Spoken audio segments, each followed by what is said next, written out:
මම සමස්ත ලංකා එක්සත් ගුරු සංගමේ සභාපති යල්වල පඤ්ඤාසේකර හාමුදුරුවෝ ගුරු විදුහල්පති වෘත්තීය සමිති සන්ධානයේ වෙනුවෙන් අද අපි මේ මාධ්‍ය සාකච්ඡාව පැවැත්වීමට හේතු වුණු කරුණු දෙකක් තියෙනවා. එකක් තමයි ජාතික පාසල් ගුරුමාරු මණ්ඩලවල ඇති වී තිබෙන අවුල. දෙවෙනි කාරණය තමයි අධ්‍යාපන සභාවක් පිහිටුවීම පිළිබඳව අපේ අදහස්. පළවෙනි කාරණය ගත්තොත් ජාතික පාසල් ගුරුමාරු මණ්ඩලයේ පිහිටවල තියෙන්නේ ආයතන සංග්‍රහය රාජ්‍ය සේවා කොමිෂන් සභාවේ කාර්යපටිපාටිය සහ ජාතික ගුරුමාරු ප්‍රතිපත්තිය අනුව. ඒ අනුව මාරු මණ්ඩල තුනයි තියන්න පුළුවන්. එකක් කලාප අනිත් එක පළාත් ඊළඟට ජාතික පාසල් මාරු මණ්ඩල.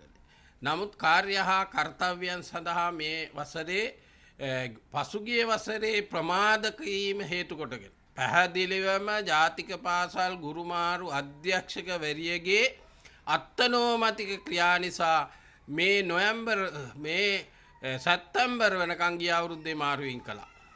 ගිය අවුරුද්දට කළ යුතුයි. එසේ ප්‍රමාද කරලා හදිසියේ මේ ගුරුමාරු කැඳවලා අවිධිමත් ලෙස මේ ලේඛන පළාත් වලට බෙදා හැරලා තියෙනවා. ඒ කාරණේ. ඒ බෙදා හැරීම සමගම රහස්‍ය ගුරුවරයාගේ පෞද්ගලික තොරතුරු සමාජ මාධ්‍ය වලට මුදා හැරලා තියෙනවා. ඒ නිසා මේ සාපරාධී ක්‍රියාව කරලා ඒ ගුරුවරුන්ගේ පෞද්ගලික තොරතුරු ප්‍රකාශයට පත් කිරීමේ වගකීම ඒවා සම්පූර්ණයෙන් තියෙන්නේ ජාතික පාසල් ගුරුමාරු අධ්‍යක්ෂකවරියට.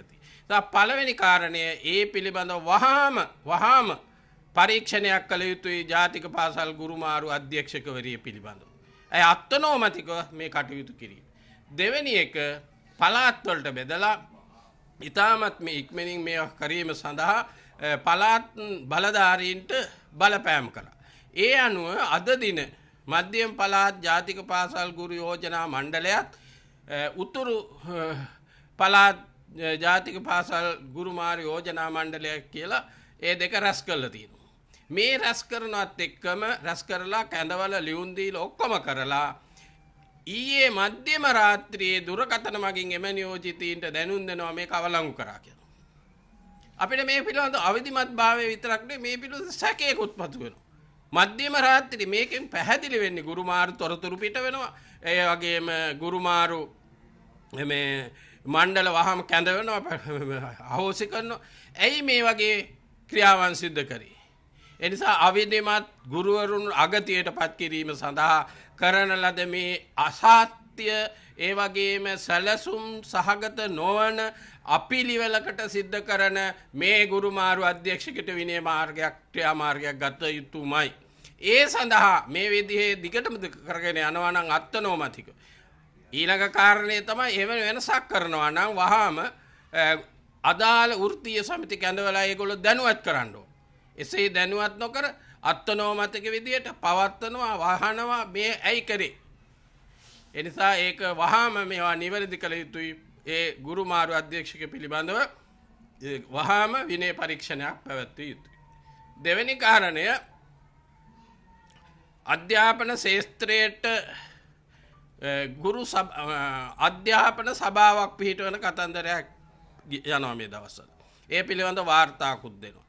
එතකොට අධ්‍යාපන සභාවක් පිහිටුවීම සඳහා මූලික අදහස් පාර්ලිමේන්තුව විසින් පත් කරන ලද කමිටුවක් මගින් රැස් කරලා පාර්ලිමේන්තු සභාවේ මේ අධ්‍යාපන සභාව පිහිටුවීම සඳහා සභාපති හැටියට පත් කරපු අපේ හිතවත් මහින්ද ජයසිංහ සහෝදරයා එදා කිව්වා අපි මේ කෙටුම්පත හදලා නැවතත් සාකච්ඡා කරනවා වෘත්තීය සමිතියත් එක්ක.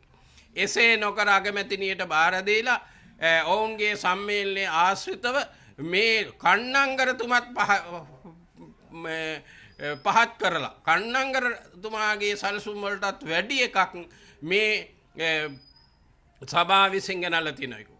පහුගිය ආණ්ඩුවල හිටපු බන්දුල ගුණවර්ධන ඇමතිවරයා කාඩ්බෝඩ් කන්නංගර කියලා කන්නංගරටත් ඉහළ වැඩ කරනවා කියලා ප්‍රකාශ කරලා කන්නංගර ශ්‍රීමතානන්ට අපහාස කළා. මේ කමිටුවත් කන්නංගර ශ්‍රීමතානන්ට මේ රටේ පෑගෙන පීඩිත ජනතාව වෙනුවෙන්ගේ අධ්‍යාපනය වෙනුවෙන් නගා සිටපු කන්නංගර මැතිතුමාටත් අපහාස කරා. ඔහු ඉක්මවා දවන්ත වෙනසක් කරනොයි කිව්වා. මේ සභාවකින් පුළුවන්. එතකොට සභාවක් පිහිට වෙනවා නම් අධ්‍යාපනයේ අපි ඉල්ලන්නේ ගුරු වෘත්තික සභාව. ගුරු වෘත්තික සභාවේදී ගුරු ආචාර ධර්ම පද්ධතියක් තියෙන්නට ඕන. ඊළඟට ගුරු විවස්ථාවක් තියෙන්නට ඕන. බඳවා ගැනීම ක්‍රමයක් තියෙන සිජ්ජන්නා වැටුප් ක්‍රමයක් තියෙන්නට ඕන. මේ වැටුප් ක්‍රමය ඇති කරේ මේ විවස්ථාව ඇති කරේ 94.